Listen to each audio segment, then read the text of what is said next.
Before you begin, remove any rust or old paint layers. Clean and degrease the surface to be treated. Mix the polyester putty. Apply it and let it dry. Next, sand the surface again. Apply fine putty for the finish. After this, sand the transitional area once more and clean again. Tape off an ample area around the surface. Apply the filler in several thin layers.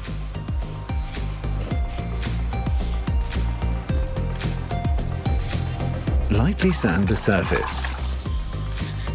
Next, clean and degrease the surface again. Use the MOTIP Color Search app to find the right color. Apply the lacquer in several thin layers and let it dry well. Next, apply 2 overlapping layers of clear lacquer. Use Spot Blender if needed, and let it dry thoroughly.